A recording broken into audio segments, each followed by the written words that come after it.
한때 베스트셀러가 된 책 하나가 있습니다. 그게 뭐냐 하면 하버드에서 하게사까지, 미국의 하버드 대학교에서 우리나라에 있는 하게사까지 라는 책 제목이 그렇습니다. 이 이야기, 이 책을 보면요, 정말 가슴을 쥐어 뜯을 수밖에 없는, 그들의 그 사람의 사연이 안타깝고 그래서도 가슴을 쥐어 뜯지만 왜 우리 기독교는 이것밖에 안 되나 하는 정말 가슴 아픈 이야기입니다. 자, 이 책의 저자는 누구냐 하면 미국의 예일대를 나왔어요. 그리고 하버드 대학교에서 대학원을 다니고, 자, 그런 한 젊은이가 진리에 대해서 너무 목이 말랐어요. 그러던 어느 날 한국에서 온 숭산, 이름이 숭산, 본명이 숭산입니다. 숭산 스님이라는 분이 하버드 대학교에서 강연을 하는데, 예일대를 졸업하고 하버드 대학원을 다녔던 이 사람이 이 숭산 스님의 강연 하나에 완전히 매료된 거예요. 그래서 이 사람이 그 숭산 스님의 강연을 듣고 자기 말에 진리를 발견한 거예요. 그래서 출가를 해서 스님이 되어서 한국의 하게사에 절에 머물기까지의 과정을, 이 사람이 또 글재주도 있더라고요. 감동적인 필치로 글을 썼습니다. 책을 썼습니다. 원래 이 사람은 어떤 사람이냐면 가톨릭 가정, 부모님이 다 성당에 다녀요. 가톨릭 배경 속에서 가정이 너무 따뜻하고 화목하고, 또 그의 부모님은 너무 모범적인 분들이었어요. 그의 형제들은 다 예일대 아니면 하버드, 외형적으로 보면 이 가정은 정말 미국에서도 2%에 들어가는 주류 사회에 들어갈 만한 최고의 명문 가문인 거예요. 그런데 어려서부터 이 사람은 진리에 대해서 너무 목이 마른 거예요. 진리에. 그런데 배경이 가톨릭이었어요. 그래서 이 사람은 항상 꿈을 꿨어요. 언젠가 내가 대학을 졸업하면 사제가 되어야지, 가톨릭의 신부가 되어야지, 이런 마음을 늘 갖고 있어서, 그래서 항상 성경 공부를 열심히 했던 사람이에요. 그런데 성경을 보니까 의문투성인 거예요. 그래서 사제를 찾아가고 수녀를 찾아가서 성경에 대해서 막 질문을 하면 무시하고 또 억압하고, 그래서 신앙적으로 반발심이 계속 쌓였던 겁니다. 그래서 성당 안에서는 자기의 이 목마른 진리를 채워주지를 못하는 거예요. 그래서 키에르케고르, 니체, 쇼펜하우어, 에머슨, 이와 같은 철학자들의 사상을 여과 없이 읽기 시작합니다. 완전히 철학책을 섭렵하면서 진리를 추구하다가 그 철학책 속에 무슨 진리가 있겠어요. 그렇게 진리에 대해서 목말라 하는 그 순간에 대학원생이었던, 하버드 대학원생이었던 이 친구가 숭산 스님의 강연을 듣게 된 거예요. 거기서 완전히 매료돼서 이제 대학을 졸업하고 그에게 펼쳐져 있는 모든 엘리트 길을 다 접고, 원하기만 원하면 세상 사람들이 그토록 정말 선망하는 미국에서의 주류 사회에서의 모든 기득권을 다 버리고 머리를 깎고 파란 눈의 스님이 됩니다. 자, 이 출가하는 과정을 쭉 보면은 이 사람에게는 애인이 있었어요. 결혼할 애인이 있었어요. 그런데 스님이 된다니까 청천벽력 같은 일이죠. 그래서 그 사랑하는 연인과 이별을 통보합니다. 그리고 부모님께는 눈물을 흘리면서 용서를 빌어요. 부모님에게 쓴 편지를 보면요, 정말 읽다가 막 눈물이 막 나와요. 자기는 진리를 발견했다는 거예요. 그러니까 이 캐톨릭 배경 속에 있는 부모들은 이해가 안 되는 거죠. 그런데 아들이 진리를 발견했다니까. 저는 그 책을 읽으면서 너무 부끄러운 거예요. 진리가 아닌 것을 마냥 그것이 진리인 것처럼, 도대체 숭산 스님은 도대체 무엇을 어떻게 강연했길래 불교에 무슨 진리가 있다고 그것을 진리인 양 설교를 강연을 했고, 그것을 들었던 한 최고의 엘리트 학생은 거기에 완전히 매료되었고, 원하면 모든 것을 얻을 수 있는 그 위치에서 그 기득권을 다 포기하고 머리를 깎고 어떻게 출가해서 스님이 됐는가? 우리는 진리를 가지고 있는데, 할렐루야. 아멘. 여러분, 진리가 기독교 외에 어디에 진리가 있습니까? 불교에 무슨 진리가 있고 철학에 무슨 진리가 있나요? 그런데 그 진리도 아닌 것을 진리인 줄 알고, 그런데 우리는 진리를 붙들고도 교회를 다니면서도 뭘 하나 버리질 못하는 거예요. 이 친구는 모든 걸 버린 거예요. 사랑하는 여인도 버리고 부모도 버리고 기득권을 다 내려놓고 머리를 깎은 거예요. 우리는 진리를 붙잡고도 어떻게 사느냐? 어떻게 하면 예수 믿어서 복 받겠느냐? 어떻게 하면 예수 믿어서 내가 좀 더 나은 삶을 살겠느냐? 그러니까 그동안 한국 교회가 너무나 성공복음, 번영복음을 너무너무 많이 외친 거예요. 그러니까 우리가 정말 진리가 뭔가, 진리를 발견했다는, 저는 이 형각스님, 이분이 형각스님이에요. 이 형각스님 앞에 너무너무 부끄럽습니다. 자, 그렇다면 우리가 이쯤에서 우리 자신을 한번 발견해 봐야 돼요. 자, 우리가 세상에 믿지 아니하는 많은 불신자들이 있습니다. 그 불신자들이 볼 때 내가 예수 믿는 사람으로서 믿지 않은 자기들보다가 더 포용력이 있는가?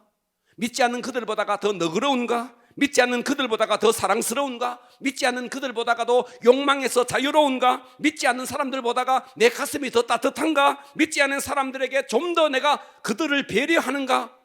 그리고 내 삶의 열매가 진짜 성령이 말하는 열매를 맺고 있는가? 믿지 아니하는 사람, 아니 다른 종교를 갖고 있는 사람들보다가도 우리가 성품적인 면이나 삶의 열매들이 탁월한가? 라고 봤을 때 아닌 거예요. 이거 아멘 하셔야 됩니다. 이거 아닌 거예요. 네. 저는 오히려 세상에 다른 종교를 갖고 있는 사람이 성품적으로 더 훌륭한 사람을 너무 많이 봤어요. 예수 믿는 사람들 보면요, 성격이 기가 찬 사람들이 너무 많습니다. 자, 어떤 면에서 우리는 예수를 믿는다 하면서 진리를 안다 하면서 더 탐욕스러운 거예요. 더 포용력이 없고 더 냉정하고 더 상대를 배려하지 않는 모습. 그러니까 우리의 삶의 모습이 어떻게 세상 사람들에게 귀감이 될 수 있겠느냐는 겁니다. 만일 불신자들에게 목사라는 사람을 그들이 어떻게 생각하느냐라고 물어봤을 때 정말 그 목회자가, 저 목사는 정말 하나님과 교통하는 사람이다, 그들이 과연 느낄까? 정말 목사는 세속의 욕망으로부터 완전히 자유한 사람이다, 정말 저 사람은 진리의 빛을 발견한 사람이다, 과연 세상 사람들에게 오늘날의 목회자가 그렇게 비춰질까? 불신자들의 눈에는 기독교가 어떻게 비춰지느냐 하면, 미용사가 미용 기술을 배웠어요. 미용 기술을 배워서 그리고 자격증을 땄어요. 그래서 미용 기술을 배워서 자격증을 따서 그래서 건물 하나를 얻어서 미용실을 내는 거나, 제빵사가 빵 만드는 기술을 막 배워가지고 제과점을 하나, 빵집을 하나 내는 거나, 목사가 신학교를 졸업해서 목사 자격증을 따고 교회를 하나 개척해서 그들이 사업하듯이 하는 거나, 무엇이 다를 바가 있느냐는 거예요. 만일 교회가 전도를 하는데 그저 단순히 정말 그 영혼을 사랑하고 그의 영혼의 말로가 어떻게 되는지에 대해서, 그 영혼이 예수를 믿지 않으면 영원한 지옥 형벌에 빠진다는 것을 알고 정말 가슴 아파하면서 그들을 불쌍히 여겨서 그들을 구원하는 전도가 아니라면 빵집에서 고객 확보하는 거나 미용실에서 미용실을 하나 차려놓고 고객 확보하기 위해서 사람을 모으는 거나 우리의 전도가 무엇이 다를 바가 있느냐는 거예요. 우리는 그들과 달라야 합니다. 할렐루야. 그러니까 우리는 오늘날 이 시대에 우리 교회가 회복해야 됩니다. 이것을 진짜 회복해야 됩니다. 자, 베드로가 예수님께 너희들은 나를 누구라 하느냐, 뭐 세례 요한이라 그럽니다, 뭐라 그럽니다 할 때 베드로가 고백했잖아요. 주는 그리스도시요 살아계신 하나님의 아들입니다. 예수님이 그때 그 고백을 듣고 너무너무 감동해서 뭐라고 말해요? 너의 이 고백 위에 마이 처치, 내 교회를 세우겠다. 음부의 권세가 이기지 못하리라. 할렐루야. 그러니까 교회는 어떤 것이 진짜 교회가 되어야 되느냐? 세상의 음부의 권세가 절대로 이길 수 없는 하늘의 권세가 있는 게 이게 교회라고요. 그런데 교회에 다니면서도 우리는 세상 사람들과 똑같이 세상의 욕망에서 자유롭지 못한 거예요. 그렇기 때문에 우리는 진리를 바로 알고 회복해야 합니다. 자, 그래서 저는 오늘 설교의 제목을 따라서 합니다. 교회가 회복해야 할 것. 자, 제가 오늘 두 가지를 말할 겁니다. 우리 교회가 회복해야 될 두 가지. 첫째, 영혼을 위해서 가슴을 찢어야 됩니다. 우리가 이거 너무 없는 거예요. 이거 너무 없는 거예요. 할렐루야. 영혼을, 저도요 이 말씀을 생각하면서요 제 자신을 돌아보니까요 저도 엄청 타락한 거예요. 제가 청년 시절에 그랬거든요. 제가 서울에 살면서, 상계동에 살면서, 자, 인천, 상계동과 인천은 지하철로 2시간 가는 거리예요. 그 인천 끝 지점에 2시간 가는 거리. 거기에 있는 아이를 신방을 갔다가 오는 길에 전철이 끊기고, 그래서 구로역에서부터 그 추운 겨울에 그 찬바람을 온통 다 맞으면서 전철이 끊기고 상계동에 있는 교회까지 걸어서 왔거든. 걸어서. 그때 제 나이가 29살 이때 나이에요. 28살, 29살 나이에요. 그 한 영혼을 신방 갔다가 울면서 정말 그 영혼을, 그 지하철이 끊겨서 교회까지 오는 그 시간을 그 한 영혼을 품고 계속 기도하면서 왔거든. 청년 때 그 한 영혼을 한번 얻어보고 그 한 영혼 때문에 산에 올라가서 밤이 맞도록 기도했거든. 하나님, 이 영혼 세워주십시오. 이 영혼 예수 만나게 해주십시오. 얼마나 간절하게 기도했든지. 저는 그 옛날에 그런 정말 영혼 한 영혼을 놓고 가슴 찢으면서 기도했는데 어느 날 보니까 나도 타락해 있는 거예요. 자, 요엘서 2장 13절에 보면 이렇게 말하고 있어요.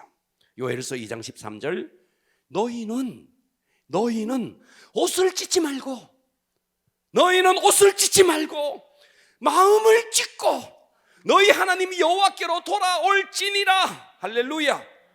하나님이 어떤 분이냐? 그 하나님은 은혜로우시며 자비로우시며 노하기를 더디하시며 인애가 크시며 뜻을 돌이켜 재앙을 내리지 아니하시나니. 여러분, 이 본문은 말이죠, 요엘이 남유다의 그 요시야 시대 때에 엄청난 메뚜기 떼가 지금 남유다를 덮쳤습니다. 그래서 메뚜기 떼가 길러놓은 농작물을 다 먹어버렸습니다. 그리고 한재가 임했습니다. 완전히 이 남유다는 하나님의 심판을 받고 있었습니다. 그러면서 이 선지자는 그 이후에 이 남유다가 어떻게 멸망하는지, 바벨론에 의해서 이 남유다가 어떻게 멸망하는지 훤하게 다 내다보면서 이렇게 말하는 거예요. 너희는 옷을 찢지 말라는 거예요. 마음을 찢으라는 거예요. 그리고 너희의 마음이 하나님께로 돌아오라는 거예요. 너희의 마음이 정말 마음을 찢으면서 하나님께로만 돌아오면 그 하나님은 은혜로우시고 자비로우시고 노하기를 더디하신다는 거예요. 아멘. 정말 우리가 해야 될 거, 마음을 찢어야 됩니다. 아멘.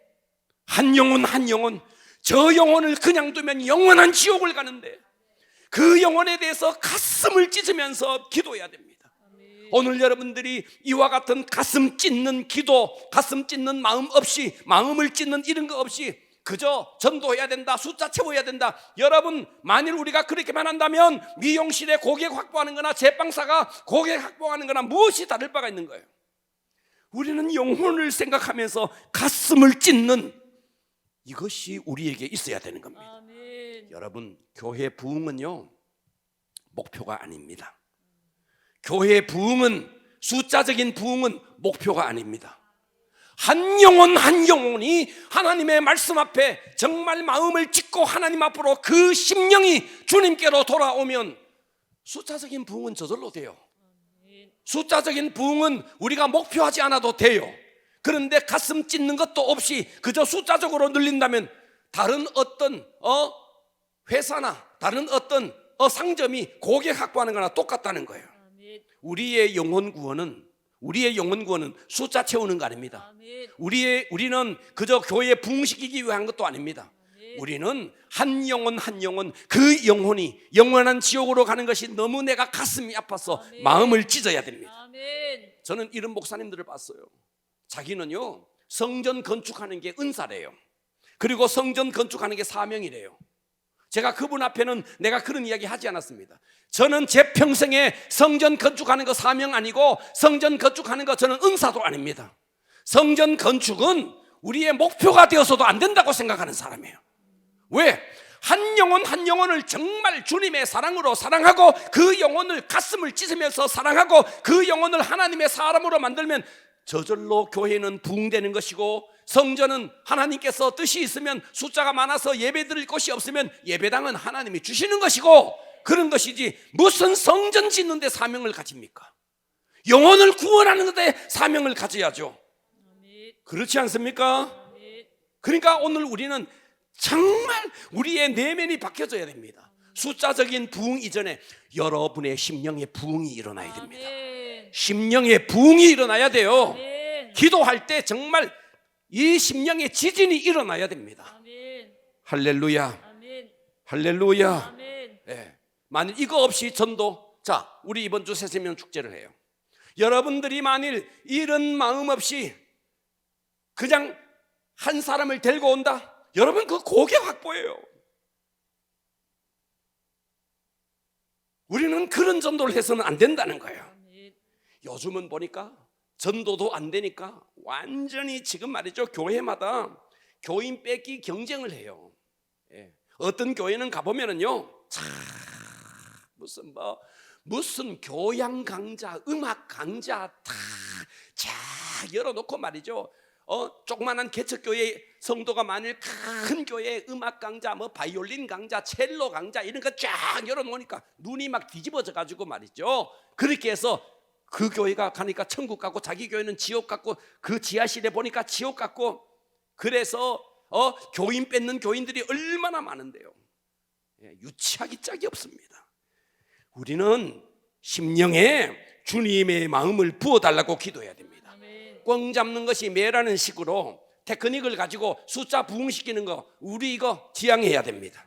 해산의 수고 없이 해산의 수고를 통해서 아이를 낳아야 되는데, 해산의 수고 없이 남의 집 아이, 잘 크고 있는 남의 집 아이 약탈해가 오는 거예요. 남의 집 아이 납치해가, 교인 뺏는 것은 이건 납치라는 거예요. 부흥은 주님에 대한 사랑, 심령에서부터 주님에 대한 목마름, 주님에 대한 그리움이 막 증가되고 확장되고, 그래서 이 내면 속에 하나님의 마음이 부어져서 이 속에 주님을 향한 사랑이 뜨겁게 꿈틀거려서 그것이 영혼 사랑으로 그것이 나타나서 영혼을 보면 지옥 가는 것이 너무 안타까워서 그 영혼을 구원해야 되겠다는 이 구원의 열정, 이것이 회복돼야 됩니다. 내면의 부흥 없이 교회의 숫자적인 부흥은 주님이 기뻐하지 않습니다. 오늘 여러분들이 지금 이 말씀을 들으면서도 그냥 꾸벅꾸벅 하시는 분들, 자, 여러분 회복하세요. 할렐루야. 여러분 심령이 회복돼야 됩니다. 성공복음, 번영복음, 예수 믿어서 어쨌든 뭐가 좀 돼 보려고 하는 거, 이거요, 오늘날 교회도요 헛된 낙관주의를 막 심고 있습니다. 정말 성도들이 세상에 대한 욕망을 완전히 끊게 만들고 진리를 부여잡게 만들어야 돼 있는데, 오히려 이 속에 자아가 완고하게 만들어버리는 자아왕국을 만들어버리는 거예요. 오늘날 이런 교회들이 너무 많은 거예요. 말씀 앞에, 진리 앞에 꿋꿋하셔야 되는데, 복음이라는 게 뭐예요? 하나님은 정말 살아계시고 그 하나님의 말씀이 심령에 들어와서 그 심령을 움직여야 되는데, 어때요? 교회마다 헛된 낙관주의를 심고 있는 겁니다.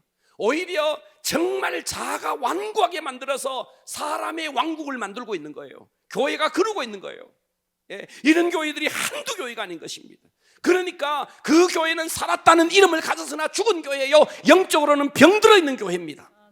숫자적으로 부흥했다고 부흥된 교회가 아닙니다. 정말 주님이 봤을 때 기뻐하는 교회가 되어야 됩니다.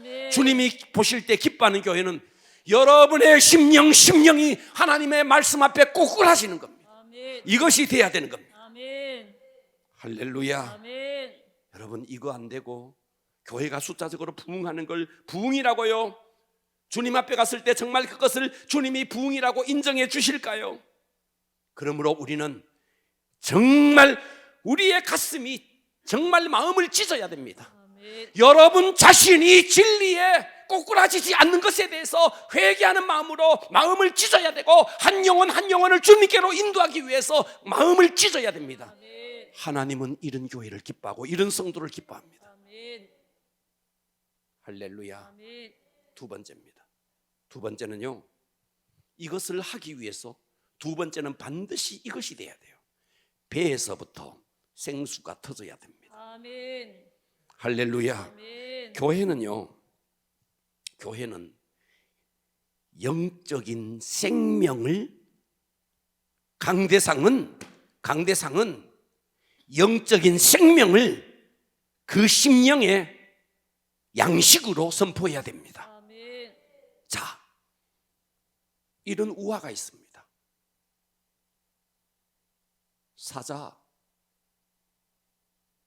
숫사자와 암소가, 그냥 우화입니다, 결혼을 했습니다. 숫사자와 암소가 결혼을 했습니다. 암소는 밥을 지었습니다. 숫사자를 위해서 산을 넘고 고개를 넘어서 정말 싱싱한 풀을 베다 가지고, 이슬에 금방 맞은 싱싱한 풀을 베서 남편 사자를 위해서 아침밥을 지었습니다. 싱싱한 풀을 베다 사자 남편에게 주니 정성을 다했어요. 정성을 다했어. 근데 사자는 미치겠는 거예요. 미치겠는 거예요. 한번 풀을 먹어봤는데 안 맞는 거예요. 그래서 내가 밥을 할게 하면서 사자가 산을 넘어서 루 한 마리를 잡았어요. 그래서 루를 꽉 물고, 피 찔찔 나는 그 루를 물고 사랑하는 아내에게 루를 다 갖다 바쳤어요. 우와, 아내가 미치겠는 거예요. 사자는, 남편은 이 루를 잡는다고 진짜 힘들게 잡았는데, 힘들게 잡아서 식탁을 마련해서 아내를 위해서 갖다 줬는데, 아내는 또 미치겠는 거예요. 인간은요, 영적 존재입니다.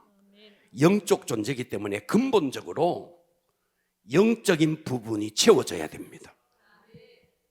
영적인 부분을 채워주는 게 세상에 어디에 있습니까? 학교가 채워줍니까? 청와대가 채워줍니까? 국회의사당이 채워줍니까? 여러분의 영적인 갈망을 어디에서 채워줍니까? 천상천하에 우리에게 영혼의 갈급함을 채워주는 것은 교회밖에 없습니다. 그러니까 교회만큼은 여러분들의 영혼의 갈급함을 채워줘야 되는데, 교회가 이것을 채워주지 않는 거예요. 영적인 갈급함을 채워주지 않는 거예요. 그러니까 성도들은 영적인 갈급함은 있는데 그것이 채워지지 아니하니까 자꾸만 방황합니다. 어디에 나의 영적인 부분을 채워줄 곳이 있을까? 그래서 마인드 컨트롤을 하고 명상을 하고 기를 하고 체면을 배우고 온갖 짓을 다 하는 겁니다. 야, 여러분, 미국에서는요 지금 불교가 막 뜨고 있습니다. 그 형각 스님에 의해서, 그 형각 스님만 온 게 아니에요. 그 주변에 있던 미국의 엘리트들이요 형각 스님을 따라서 한국으로 굉장히 많이 왔어요. 지금 미국에서 불교가 막 뜨고 있습니다. 교회가 진리를 선포하지 못하고 그 성도들의 영적 갈급함을 진정으로 채워주지 못하고 소원 성취 문제 해결 중심으로 흐르다 보니까 순수한 영혼들이 기독교에 대해서 회의를 느끼고 있는 겁니다. 지금 말이죠, 종교 호감도 1위가 불교입니다. 종교 호감도 꼴찌가 기독교입니다. 여러분, 대통령의 지지율이요, 지금 우리나라 대통령의 지지율이 굉장히 바닥을 치고 있습니다. 대통령의 지지율이 낮으면 어떻게 되는지 아십니까? 지나가는 사람까지도요 대통령에 대해서 함부로 말합니다.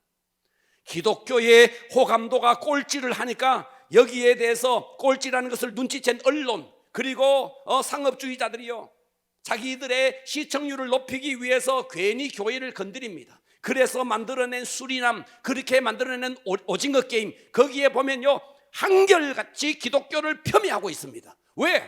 만일 기독교가요 호감도가 1등으로 가면요 그들 함부로 그런 영화를 만들어내지 못합니다. 그런데 기독교에 대한 호감도가 땅을 치니까 온갖 이야기들을 지금 그들이 해대고 있습니다.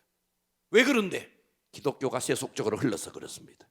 인간은 영적 존재이기 때문에 성령의 뜨거운 임재, 이것이 있어야만이, 그 속에 말씀이 들어가고 성령의 뜨거운 임재가 있을 때만이 여러분의 영혼은 만족을 얻습니다. 아멘. 할렐루야. 아멘. 그러므로 우리는 회복해야 됩니다. 아멘. 뭘 회복해야 되는데? 자, 성령님이 우리에게 임할 때 위로부터 임하기도 합니다. 위로부터. 자, 위로부터 임하는 성령님은요 사도행전 2장 16절에 이렇게 말했어요. 이는 곧 선지자 요엘을 통하여 말씀하신 것이니 일러스되 하나님이 말씀하시기를 말세에 내가 내 영을 모든 육체에 따라서 합니다. 부어주리니. 과격하게 합시다. 부어주리니. 성령을 여러분의 육체에 부어준다는 거예요. 위로부터 부어준다는 거예요. 그래서 예언을 하고 환상을 하고 꿈을 꾸고, 할렐루야, 이런 일들이 일어나는 거예요. 이런 일들. 다시 말해서 위로부터 부어지는 성령님은 여러분에게 각종 은사를 줍니다. 부어지는 영은, 부어지는 성령은 여러분에게 은사를 줍니다. 그러나 이 성령님이, 부어지는 성령님이 있는데 그 다음에 내 속에서부터, 배에서부터 흘러나오는 성령님이 있습니다. 자, 성경을 볼게요. 요한복음 7장 38절 오늘 본문입니다. 오늘 본문에 보면 나를 믿는 자는 성경의 이름같이 그 배에서 생수의 강, 성령입니다. 생수의 강이 흘러나오리라 하시니 이는 그를 믿는 자들이 받을 성령을 가르쳐 말씀하신 것이라. 자, 부어지는 영, 따라서 합니다. 부어지는 영. 부어지는 성령이 있고 내 속에서부터 터져나오는 성령이 있습니다. 흘러나오는 성령이 있습니다. 내면에서부터 나를 지배하고 나를 이끌고 나의 중심을 변화시키고 내 속에 성령의 열매를 맺게 하는, 내 속에서부터 터져나오는 성령, 내 속에서부터 흘러나오는 성령. 이해가 되십니까? 다시요. 부어지는 성령님은 우리에게 은사를 줍니다. 할렐루야. 그러나 외부에서부터 부어지는 은사, 여러분 방언을 하고 통변을 하고 예언을 하고 신유의 은사를 경험하고 온갖 은사를 경험했을지라도, 수많은 은사를 경험하고 또 교회 안에서 또 시간이 지나가서 권사도 되고 장로도 되고 교회 안에서 지위는 높아지고, 그리고 또 수많은 사람들이 자기를 인정해주고, 그럴지라도 영계에서는 아무런 의미가 없습니다. 이게 무서운 이야기예요. 영계에서는 아무런 의미 없습니다. 다시요. 여러분이 수없이 방언해도, 여러분들이 수없이 예언을 해도, 또 교회 안에서 집사가 되고 안수 집사가 되고 권사가 되고 장로가 되어도 또 교회 안에서 저 사람 정말 괜찮은 사람이라고 인정하고 박수갈채를 보내준다 할지라도 그 사실이 영계에서 정말 주님이 인정하느냐와는 무관할 수 있다는 거예요. 그러면 정말 중요한 게 뭔데요? 내 속에 있는 성령님이 내 내면에서 내 중심을 완전히 바꿔버리고 내 속에서 성질이 이렇게 나는데도 내 속에 계신 성령님이 그것을 딱 막아서 나로 하여금 성질을 부리지 못하게 하는 내 속에 나를 잡고 있는 영. 내가 연민에 빠져, 내가 우울증에 빠져, 내가 기분이 나빠, 그래서 머리를 탈에 밀고 정말 하루 종일 우울증에 빠져 있을 수도 있는데 나를 그렇게 내버려 두지 않도록 내 중심을 바꿔주는 내 속에 나를 잡고 있는 영.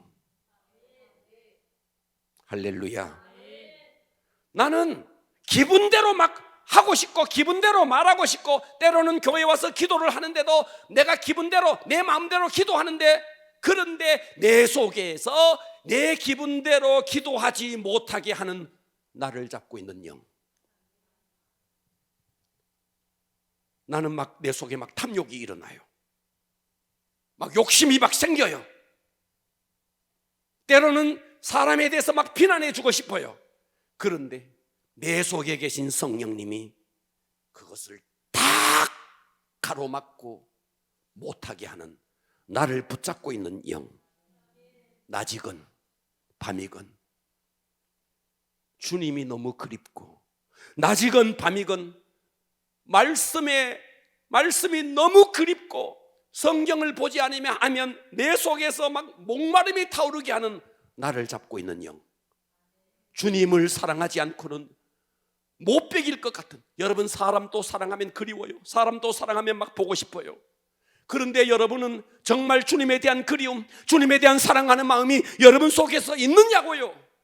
정말 이것이 있느냐고요. 습관적으로 예배드리고 습관적으로 교회 오고 습관적으로 찬양하고, 여러분 그렇지 않습니까? 정말 사랑하는 사람이 있어서 그 사람이 막 보고 싶고 그리운 여러분들이 내 속에 계신 성령님은 그렇게 주님을 그립게 만들고 말씀을 사모하게 만드는 거예요. 그러니까 우리는 부어지는 영이 아닌 내 속에서부터 나를 완전히 사로잡고 내 배에서부터 생수의 강이 흘러나오도록 만드는 영. 이 영에 사로잡히면 기도는 의무가 아니고 기도는 특권이고 기도는 기쁨입니다. 이 영에 사로잡히면 전도는 의무가 아니고 전도는 특권이고 전도는 기쁨입니다. 이 영에 사로잡히면요 남을 미워할 수가 없습니다. 이 영에 사로잡히면요 예배 드리는 것이 너무 기쁨인 거예요. 교회 오는 발걸음이 기뻐서 오는 거예요. 그러니까 우리를 사로잡아야 하는 영은 외부에서부터 부어져서 여러분들이 은사가 터져 나오는 그것이 아니고 내 중심을 완전히 바꿔놓는 영. 이 내 속에서 부어져서 내 속에서부터 다시 터져 나오는, 나를 사로잡고 나를 터져 나오게 하는 이 성령에게 여러분이 사로잡혀야 합니다. 아멘. 서두에 하버드에서 하게사까지 그 유명한 그 책을 쓰고 유명해졌어요. 그래서 이분이요 하게사에 와서 수행을 합니다. 수년간 수행을 다 해보니까 한국 불교가 너무너무 타락해 있는 거예요. 숭산 스님의 한 강의를 듣고 이것이 진리라고 생각해서 한국에 왔는데, 한국에 와서 진짜 한국에 있는 불교를 접해보니까 한국의 불교가 너무 타락해 있는 거예요. 그래서 2016년 한국을 떠났어요. 저는 다행이라고 생각해요. 제가 처음 예수를 믿었을 때 20대, 제가 20대 중반에 26살에 처음 예수를 믿었을 때 20살 때부터 교회를 다녔는데 믿어지지 않았고, 그리고 26살에 믿어졌어요. 하나님이 믿어졌어요. 야, 저는요, 은사도 받기 전에 믿어지는 이 한 사건으로도요, 내게는요 지진이 일어났어요. 어제까지 예수가 안 믿어졌는데 오늘 그게 믿어지더라고요. 그런데 내 속에 막 지진이 일어나더라고요. 밤에 잠을 못 잤어요. 자다가 눈 떠보니까 믿어지고 있는 거예요. 잠이 안 오더라고요. 혼자 막 옥상에 가서 막 기도 막 했어요. 달이 환하게 비치는데 그때부터 이 속에 막 목마름이 막 있더라고요. 그런데 제가 갔던 교회는 어쨌든 그 교회는 청년들이 모여서 막 방언을 막 하는 교회였어요. 그래서 익숙하지 못했기 때문에 아무리 내가 친구 전도를 갔지만 방언을 하는 게 나는 익숙하지 못해서 이거 뭐 사입이 아닌가 막 이런 생각을 했고요. 그래서 그 교회를 안 다닐 생각을 했는데 이 친구가 어쨌든 방언에 대해서 설명을 해주고, 그래서 나도 방언을 받아야 되겠다 생각하고 교회 나간 지 한 달 만에 방언을 받았어요. 자, 저는 방언을 받고 그날 8시간을 기도했고, 그리고 뚜껑이 열렸고 영적인 세계가 막 보였어요. 첫날 그랬어요. 저는 그것이 중요한 게 아니에요. 그게 부어지는 영이 중요한 게 아니었어요. 그때부터 내 중심을 완전히 잡았어요. 성령님이 나를 완전히 잡았어요. 저는 그동안요, 방언을 하다가도 타락한 사람 너무 많이 봤어요. 예언을 하다가도 타락하고, 예언을 하다가도 교회 안 다니고, 예언을 하다가도 예수 욕하는 사람 너무 많이 봤어요. 전 그런 사람을 봤어요. 근데 저는 부어지는 영과 동시에 그 성령님이 내 중심을 잡았어요. 제 자신이 알겠더라고요. 뭘 통해서 알겠는데, 저는 새벽 5시에 도서관에 가서 밤 11시까지 공부했어요. 저는 그때 학생 시절이니까. 근데 공부가 그냥 하나도 재미가 없더라고요. 저 공부하는 게 취미였거든. 공부가 재미가 없더라고요. 공부를 하는데 왜 이걸 해야 되나? 내가 왜 이걸 해야 되나? 책을 넘기려다 막 의미가 없어져 버리더라고요. 근데 성경책만 들면 엔돌핀이 확 솟아오르는 거예요. 성경책만 들면 막 살맛이 막 나는 거예요. 덮어놓고 또다시 학교 공부해 보려고 꺼내면 내가 이걸 왜 해야 되나? 삶의 의미가 없어져 버리는 거예요. 제가 직장도 다녀봤어요.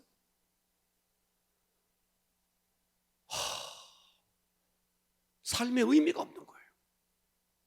이 속에 나를 잡고 있는, 정말 한가할 수 없이 돈을 버는 것도 재미도 없고, 공부하는 것도 재미도 없고, 다 성경 보고 기도하고 전도하니까 살겠는 거예요. 내가 이거 무엇으로 설명하죠? 저는 성령님이 이 중심을 바꿨다고 믿습니다. 정말 우리에게 필요한 것은요, 부어지는 영이 아닙니다. 내 속에 나를 잡고 있는 영, 내면의 영, 이 속에서부터 흘러나오는 영.